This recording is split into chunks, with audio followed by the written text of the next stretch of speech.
Soyez les bienvenus dans ce nouveau numéro de Talk Afrique. Merci de nous rester fidèles. La crypto-monnaie ou Bitcoin est une monnaie virtuelle sans nécessité de banque centrale. Certains experts nous parlent d'un monde sans institutions monétaires et financières. Selon eux, la crypto-monnaie serait la future monnaie de la planète. Le Bitcoin se fait surtout une place en Afrique australe et même en Afrique de l'Ouest, à l'exemple du Nigeria. Plus de 400 millions de dollars ont été échangés en crypto-monnaie au Nigeria en 2020, faisant du géant ouest-africain le troisième utilisateur de monnaie virtuelle au monde, après les États-Unis et la Russie, selon une étude du cabinet de recherche spécialisé Statista. Cependant, quelques pays africains sont encore réticents face à cette monnaie numérique. Faut-il ou pas se méfier de cette monnaie virtuelle? Quels sont les risques et les opportunités qu'offre cette monnaie? Quels sont les enjeux pour les États africains? Des réponses dans quelques instants avec nos invités. Fodé Diop, ingénieur logiciel, spécialiste Bitcoin. Bienvenue à vous. Merci et merci pour l'invitation aussi. En face de vous, Ibrahima Diaye, vous êtes économiste. Merci également à vous. Merci de cette invitation et j'espère qu'on aura beaucoup de choses à se dire. Et merci à vous. Alors, la crypto-monnaie ou Bitcoin n'est pas vraiment connue de tous. Vous, en tant que spécialiste Bitcoin, concrètement, comment définissez-vous cette monnaie? En fait, le Bitcoin est une monnaie digitale ou bien une monnaie virtuelle et c'est une technologie aussi. Et prenons par exemple l'exemple d'un billet d'argent, un billet de 10 000 francs, bien un billet de 5 000 francs, disons. Quelle est l'information la plus importante sur ce billet? L'information la plus importante sur ce billet est en fait le numéro de série. Avec le numéro de série, on peut savoir si le billet est faux ou bien si c'est un vrai billet. 2, même si le billet est brûlé à moitié, on peut aller à la banque et avec ce numéro de série, récupérer ou bien avoir un autre billet pour remplacer le billet qu'on a. Donc, c'est surtout une technologie, par exemple. Maintenant, disons que durant la journée, ce billet circule dans le pays, du restaurant au taxi, au vendeur de cacahuètes au bord de la rue. Donc, durant la journée, ce billet traverse beaucoup de portefeuilles. Avec Bitcoin, avec ce même numéro de série qui est digital en ce moment, parce que ce n'est plus un billet, on peut aussi avoir la liste de tous les portefeuilles par lesquels ce billet est passé dans la journée. C'est ça qu'on appelle la blockchain. C'est juste un registre qui a la liste des transactions de ce numéro de série digitale et qui est écrit sur une page. Et quand la page est finie, on tourne la page qui est en bloc et on écrit les transactions suivantes. Alors, vous êtes en train de nous dire que c'est une monnaie virtuelle, voilà, une monnaie numérique. Voilà. Mais qu'est-ce qu'il faut en fait? Est-ce qu'il faut avoir un ordinateur ou un téléphone Android ou pas? Voilà. Donc, Bitcoin est une monnaie numérique, mais aussi un réseau monétaire.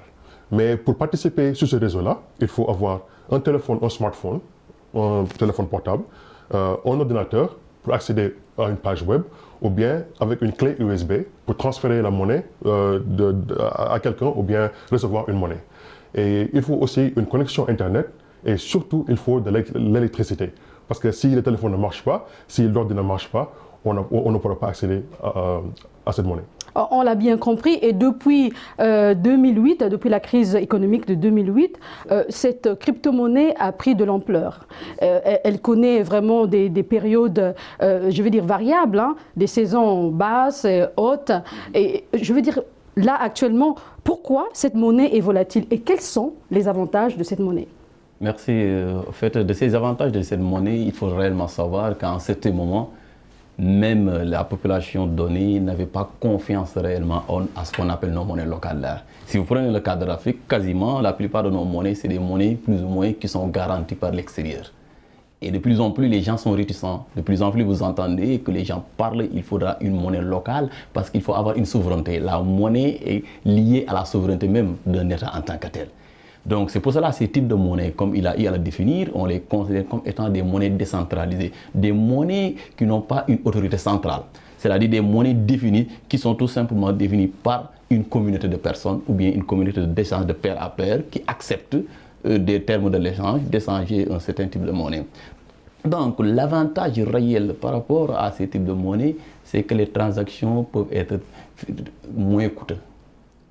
Si vous vous rendez à une banque pour faire des transactions, il y a tout un ensemble de choses. C'est-à-dire si vous allez dans une grande surface, vous payez avec votre argent ou bien vous payez avec votre carte, ce n'est pas vous qui payez, ce n'est pas vous qui faites l'opération en tant que telle. Mais au-delà de cette opération-là, il y a la banque derrière qui doit valider votre opération. Et ça, c'est des coûts. Si vous devez transférer un certain nombre de fonds, ça pose problème. Si je suis dans l'informel et je veux faire un certain nombre d'activités avec l'extérieur, je suis obligé de me conformer. Et avec les bitcoins, on a cette possibilité de faire beaucoup de transactions en un temps record. On fait un gain en temps. On fait un gain en temps, mais à moindre coût. Et c'est valable partout en Afrique, dans le monde. En fait, un bitcoin qui est ici au Sénégal, c'est le même en fait aux États-Unis, en Europe.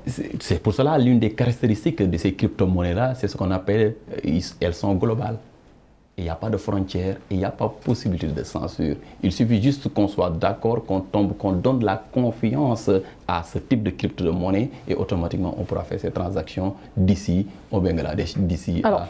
Monsieur Ndiaye vient de dire que cette monnaie est décentralisée et plusieurs pays en Afrique utilisent cette monnaie, mais est-ce qu'elle est fiable justement? Est-ce que les États reconnaissent cette monnaie? Je peux rappeler ici que le Nigeria a adopté cette monnaie, il y a aussi le Cameroun qui utilise cette monnaie, le Zimbabwe et j'en passe. Ce que je veux savoir, est-ce que cette monnaie est reconnue par ces États, bien qu'elle soit utilisée par les Africains? D'accord. Je pense que c'est le mot monnaie qui trompe un peu en fait. Parce que je pense que ce n'est pas une monnaie, mais beaucoup plus un bien digital et un bien numérique. Et ce qui se passe, c'est qu'avec les États en ce moment, ou bien avec les banques centrales africaines, ce qui se passe, c'est qu'ils ne reconnaissent pas cette monnaie comme étant une monnaie, sinon ils vont accepter que les gens payent leurs impôts avec cette monnaie. C'est ça. Et comme les gens ne peuvent pas payer leurs impôts avec le Bitcoin, donc ce n'est pas vraiment une monnaie. Donc c'est un bien digital. Et aussi, quand on va par exemple en Afrique, dans les boutiques ou bien n'importe où en Afrique, les biens ne sont pas dénominés en Bitcoin. Je ne peux pas aller à la boutique acheter du pain avec du Bitcoin. Donc le Bitcoin n'est vraiment pas une monnaie. Je pense qu'en fait, le problème c'est que le Bitcoin est surtout plus un bien digital et un véhicule d'épargne en fait. Et il marche beaucoup plus comme de l'or digital qu'une monnaie. Donc avec l'or, le prix en fait fluctue sur le marché international du jour au lendemain, de chaque jour par exemple. Et aussi, on peut aussi utiliser l'or pour garder de la valeur chez nous. Donc si on veut épargner, on peut acheter de l'or et en espérant que dans le futur, que le prix de l'or va en fait augmenter et on pourra revendre notre or sur le marché international.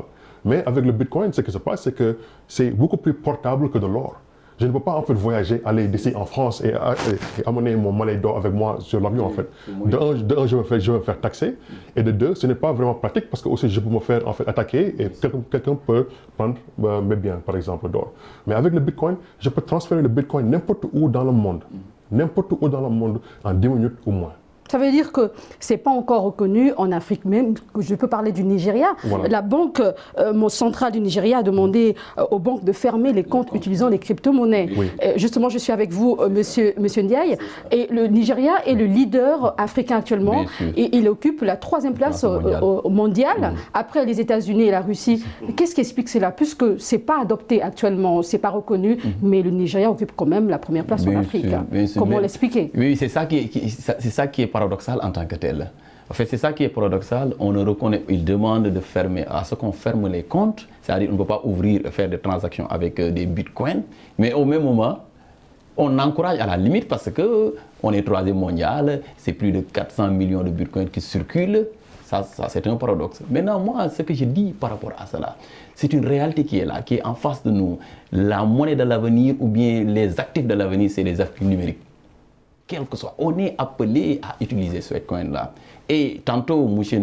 Diop en parlait, que de ces coins-là, ou bien de ces bitcoins-là, ou de ces crypto-monnaies-là, l'avantage, c'est des moindres coûts. C'est moindre coût. En un temps record, on peut faire des transactions. Transactions extraordinaires, des transactions importantes vers beaucoup de transferts. Et au niveau du Nigeria, ils sont en train de le faire avec Estella. Ils ont eu à faire des transactions de fonds énormes. Maintenant, le véritable problème, c'est comme il n'y a pas une autorité centrale, parce que c'est des monnaies décentralisées, peut-être en certains moments, les autorités, les États de manière générale ont un peu peur. Est-ce qu'il ne va pas avoir des fraudes? Est-ce qu'il n'y a pas avoir un certain nombre d'éléments. Est-ce que les gens ne vont pas faire des blanchiments par rapport à ça? Justement, on va en parler. C'est oui. ça, certainement c'est ça. Mais réellement, c'est une monnaie qui est là et qui existe, bon, un actif, je parlais ainsi comme ça, des crypto-actifs, je le dirais, ou bien des actifs numériques en tant que tels, qu'on doit, dans l'avenir, quel que soit Alpha, organiser pour pouvoir tout simplement que ça puisse nous servir en tant que tel. Alors, Christine Lagarde, la présidente de la Banque centrale européenne, a appelé à une réglementation mondiale des crypto-monnaies. Elle a également soutenu il y a quelques mois, je cite, en permettant l'adoption de la blockchain en Afrique, le continent pourrait jeter les bases d'une économie prospère et véritablement inclusive. Cependant, il en reste quelques défis à surmonter pour parvenir à l'adoption d'une technologie aussi énergivore en Afrique. Qu'est-ce que cela vous inspire, Monsieur Diop? Bon, je pense qu'elle a raison, parce que malheureusement, en ce moment, c'est vrai que Bitcoin, le système monétaire de Bitcoin, en fait, le réseau monétaire prend excessivement d'énergie. Déjà. Hein. Donc en Afrique, on a des problèmes d'énergie en ce moment, donc c'est pas, on peut dire que ce n'est pas efficace en fait d'avoir un réseau pareil sur le continent.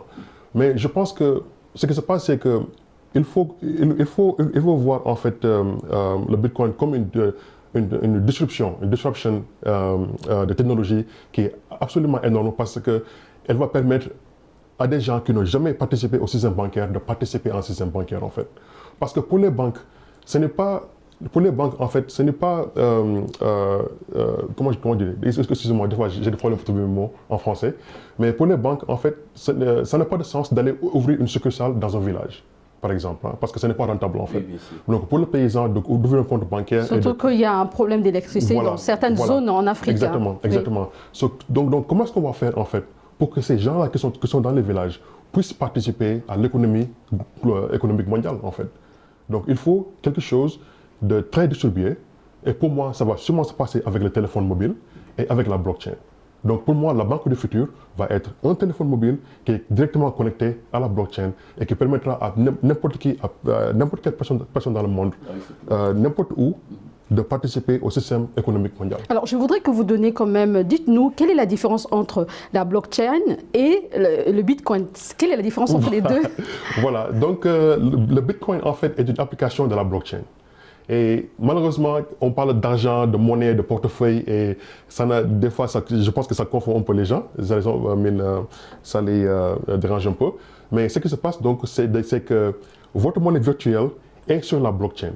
Elle est en fait transparente. C'est pour ça que n'importe qui, si la personne connaît votre adresse, peut aller sur la blockchain et voir exactement combien d'argent vous avez.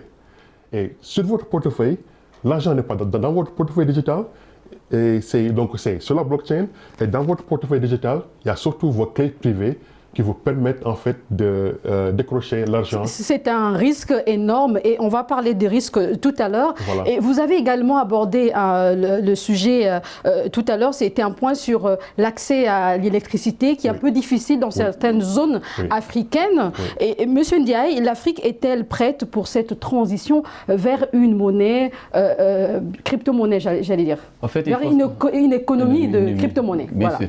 En fait, la première chose qu'il faut savoir que l'Afrique, c'est plus d'1 milliard d'habitants, ça c'est important, avec une jeunesse énorme, et que cette jeunesse-là de plus en plus s'intéresse à tout ce qui est digital. Ça c'est un élément extrêmement important à considérer. Maintenant, le deuxième élément, l'Afrique, si vous comparez, c'est le taux d'accès à l'Internet et autres africains, c'est moins de 30% en tant que tel, comparé peut-être si vous prenez les États-Unis qui sont quasiment à 90%, si vous prenez certains pays comme les Pays-Bas ou bien la moyenne en Europe vers les 80%, ils sont de loin. Ils sont de loin, et il le disait tantôt que pour accéder, on en a besoin d'avoir l'accès à l'Internet, et ça pose problème. Mais maintenant, même si ça pose problème, nous, cette monnaie-là, ou bien ces types d'actifs-là, c'est la monnaie de l'avenir. Il ne faut pas qu'on rate ce tournant-là. On a eu à rater jusqu'à ce que nos monnaies soient garanties Prenez n'importe quelle monnaie ici, quasiment c'est des monnaies qui sont garanties par l'extérieur. On n'a pas quasiment des monnaies nationales qui sont reconnues sur le plan international. C'est juste où vous prenez, vous sortez mais la crypto-monnaie n'est pas aussi reconnue. Oui, maintenant n'est pas... C'est ça le problème actuellement. C'est pour cela que j'ai dit que ce tournant-là, l'Afrique ne doit pas rater cela. C'est-à-dire que ça devait être une occasion pour nous, en tant qu'Africains, d'être plus ou moins libres même et d'avoir notre propre monnaie en tant que telle reconnue et que cette monnaie puisse être globale, parce que la crypto-monnaie étant globale, partout où on puisse être, et qu'on puisse être totalement souveraine par rapport à la question monétaire.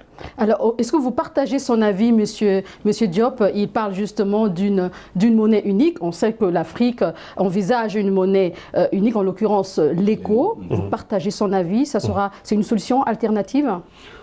Bon, je pense que peut-être, plus ou moins, je pense que peut-être que dans le futur, en fait, on va avoir un écosystème de monnaie digitale. Et ce que je veux dire par là, c'est que la blockchain permet au monde, en fait, de redonner, de donner, en fait, excusez-moi, elle permet, en fait, de donner le pouvoir monétaire aux mains du peuple, en fait, de remettre ça aux mains du peuple. Moi, je pense que dans le futur, que la banque centrale va être le peuple même, en fait. Et ce qui va se passer, c'est qu'on aura une chance de prendre la blockchain et que chaque peuple peut pouvoir, en fait, faire sa propre monnaie. Parce qu'en Afrique, on a 54 pays, je pense, et on est un peu différents, quand même. Et on a des peuples qui sont différents. Mais pour nous redonner notre souveraineté, il faut qu'on remette en fait le pouvoir monétaire aux mains du peuple et leur permettre en fait de gérer leur monnaie et aussi de permettre en fait d'aider les gens à sortir de la pauvreté comme la Chine a fait dans la dernière décennie. Mais comment y parvenir? On sait que sur le plan juridique, la crypto-monnaie n'est pas une monnaie. Oui, d'accord. Mais vous savez, en fait, dans le monde, il y a 5 genres de pouvoir. Hein. Il y a un pouvoir juridique, un pouvoir législatif, un pouvoir médiatique et un pouvoir monétaire. Les trois, je pense que c'est le seul dernier qui a le pouvoir vraiment, c'est le pouvoir monétaire. Et si on peut remettre le pouvoir monétaire aux mains du peuple, en fait, et ne parle même pas du pouvoir juridique, c'est la seule manière qu'on pourra en fait donner la souveraineté aux peuples africains. Oui. Alors, on va quand même parler des risques. Quels sont les risques, justement, Monsieur Ndiaye? Oui, en fait, de ces risques, c'est la volatilité, tout simplement. C'est un actif très volatile. Je le disais, je pense que j'en ai changé tout à l'heure en disant quoi? Que la crypto-monnaie, bon, l'un des premiers types de crypto-monnaie, c'est le Bitcoin. C'est récent, fin 2008-2009. Ça, c'est récent. Ça n'a même pas encore duré 20 ans comme ça. Et ça a évolué. Je disais tout à l'heure que réellement, de sa création, c'était moins d'1 €. Tout à l'heure, en regardant leur site, c'était le Bitcoin, et un Bitcoin est évalué à plus de 52 000 €. Vous voyez, le gap est énorme. Et c'est là où les gens ont peur en tant que tel. Ont peur d'une monnaie ou bien d'un actif qui est très volatile, qui peut d'un jour au lendemain être très spéculatif de manière très simple pour que les gens puissent, qui d'un jour au lendemain peut changer de valeur extraordinaire. Et c'est ça où ça fait peur en tant que tel. Et ce qui signifie quoi? Les gens sont réticents, bien vrai que de grandes entreprises, bien vrai que de grandes structures sont en train de travailler sur cela. Je lisais récemment le livre de Jean-Michel Huet qui parlait d'Afrique et numérique, où il parlait que réellement que l'Afrique est obligée d'être dans ce tournoi de Bitcoin, dans ce tournoi de crypto-monnaie pour pouvoir tout simplement se développer dans l'avenir. On en a besoin énormément. Mais ça, c'est des risques, la volatilité. Et l'autre élément, le fait que chacun puisse être un mineur, c'est-à-dire quelqu'un qui est à mesure. Les mineurs, c'est ce qui crée plus ou moins, ce qui crée plus ou moins ces types d'actifs-là. Que chacun puisse être libre réellement de créer sa propre monnaie, entre guillemets, je le dis en tant que c'est un risque, oui. C'est un risque réel. Mais l'autre élément, c'est qu'on risque d'avoir un nombre extraordinaire. Je le disais, en 2010, on était à plus de 7000 types de crypto-monnaies. Est-ce que si on connaît dans ces lancers-là, d'où l'importance pour certains détracteurs de ces types d'actifs-là de dire qu'il faut qu'on ait un régulateur. Si on n'a pas de régulateur... Mais comment régulariser justement? Puisqu'on voit qu'il y a des risques, les gens parlent aussi d'arnaque, hein, justement. Comment faire justement pour essayer de régler cette affaire et qu'on ait confiance en fait? Et l'autre problème, c'est lorsqu'on perd les clés privées là. Dans un article récent, on en parlait, ce qu'on appelle la crypto-monnaie crée ce qu'on appelle des millionnaires virtuels. certainement, M. Diop peut en revenir, quand on perd sa clé privée, même si on a des milliards, les conséquences. Oui, malheureusement. Alors, allez-y, certaines personnes parlent d'arnaque, de crypto-monnaie. Comment faire justement pour rassurer les utilisateurs? Oui, bon, malheureusement, il y a des risques. Il faut aussi qu'on adresse les risques là, par exemple. Hein. Donc, comme je l'ai dit, avec les clés privées, les portefeuilles ne sont pas faciles à utiliser en ce moment. Même des experts perdent le portefeuille ou bien des clés. Je n'ai pas de clés personnellement. Donc j'imagine qu'une personne lambda, même ma mère, peut perdre ses clés facilement. Hein. Donc, quand on perd ses clés, la monnaie est partie. 0. 2. Électricité. Donc si vous avez 200 millions francs CFA, vous perdez tout. Voilà. Parce que malheureusement, si vous avez par exemple ce qu'on appelle un portefeuille souverain, donc c'est vos clés en fait.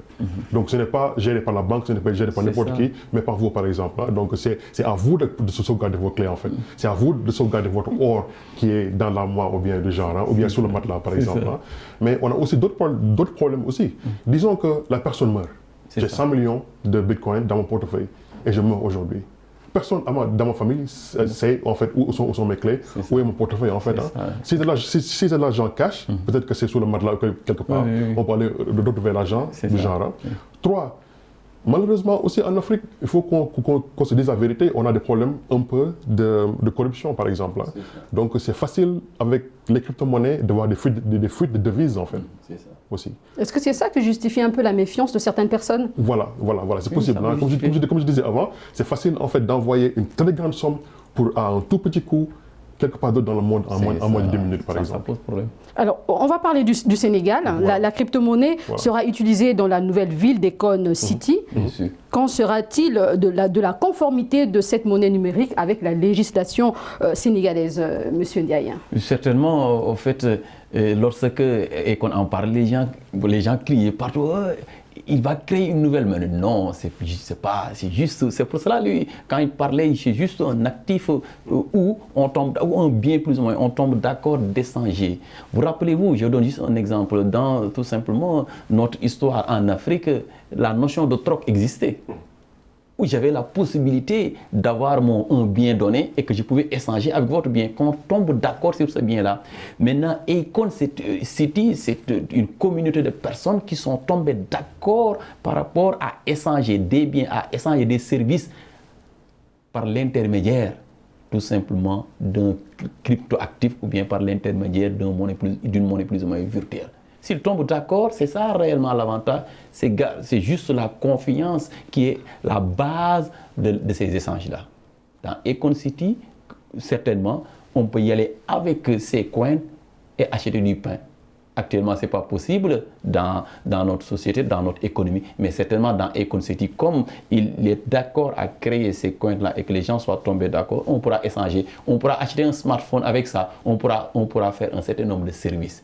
Parce que dans sa cité, telle chose étant juste acceptée. Et que pensez-vous justement de cette ville, de cette nouvelle ville d'Econ City? Bon, moi j'aime bien les gens qui supportent l'Afrique et la jeunesse et tout ça, mais j'ai quand même une petite question. Hein. Et comme je disais avant, et je ne veux pas trop parler de la mort par exemple, hein, que si la personne meurt avec ses clés privées, l'argent en fait, et la crypto-monnaie est partie à jamais, hein, c'est perdu à jamais. Bon, malheureusement, c'est aussi, je pense qu'il y a un danger d'attacher en fait une célébrité avec la crypto-monnaie aussi. Parce que je sais que Econ veut aider les jeunes d'Afrique et tout ça. Mais qu'est-ce qui se passe si Econ nous quitte aujourd'hui? Est-ce que la monnaie, en fait, nous quitte avec lui, en fait? Parce que que devient la confiance en cette monnaie-là si la personne, en fait, nous quitte ou bien décède, par exemple? Donc, qu'est-ce qui se passe alors? Et on a mis toute cette confiance et toute cette économie-là derrière cette monnaie. Ça veut dire qu'il faut encore réfléchir pour ne pas tomber dans ce piège-là de la crypto-monnaie, encore les risques que ça représente. Parce que malheureusement, si la monnaie est attachée à un visage, la monnaie devient semi-centralisée en fait, malheureusement. Donc en fait, donc la monnaie est attachée à un visage. Donc si ce visage-là nous quitte en fait, la monnaie, malheureusement, je pense, va perdre la valeur et va disparaître aussi. Alors, j'aimerais bien, je vais insister là-dessus, sur les garanties. Au Sénégal, je sais qu'il y a quelques Sénégalais qui utilisent cette crypto-monnaie, mais quelles sont les garanties justement pour ne pas perdre son argent? Que pouvez-vous dire à ces personnes déjà qui utilisent cette crypto-monnaie au Sénégal? Oui, en fait, la première chose, c'est par rapport toujours à la clé, là, vraiment, il faut faire très attention, ça c'est un premier élément. Mais le risque d'arnaque est élevé aussi, quoi qu'on dise. Quoi qu'on dise, parce que je donne juste un exemple. Nous, les réseaux que nous utilisons, c'est des réseaux qui ne sont pas totalement sécurisés parce que des fois, peut-être on n'a pas à un certain niveau pour être en mesure de vérifier certaines opérations qu'on puisse effectuer. Ça, c'est un problème. Mais l'autre élément qui pousse les gens à être réticents, c'est le risque de blanchiment, le risque de transfert de certains capitaux, quoi qu'on dise. Vous savez, si vous rendez au niveau d'une banque et vous voulez déposer une certaine somme d'argent, vous êtes interpellé. Vous êtes interpellé sur l'origine réellement. Tel n'est pas le cas avec ce qu'on appelle les crypto-monnaies. Tu peux faire n'importe quelle transaction et vous n'avez pas, il n'y a pas de risque qu'on vous dit de censure même. C'est le terme même que les gens, absence de censure avec les crypto-monnaies. Et ça peut poser problème. C'est pour cela, certainement, les États sont en train d'y réfléchir. Moi, j'en suis sûr que les États sont en train d'en réfléchir parce que c'est une réalité qui est là. Et une réalité, on l'affronte et on essaie de trouver des solutions. Vous prenez le cas de la Malaisie, ils sont en train de réguler ça pour dire qu'on peut faire certaines transactions avec les bitcoins, mais dans tel type d'activité. Ce que vous dites est très important. Malheureusement, nous sommes arrivés à la fin de cette émission.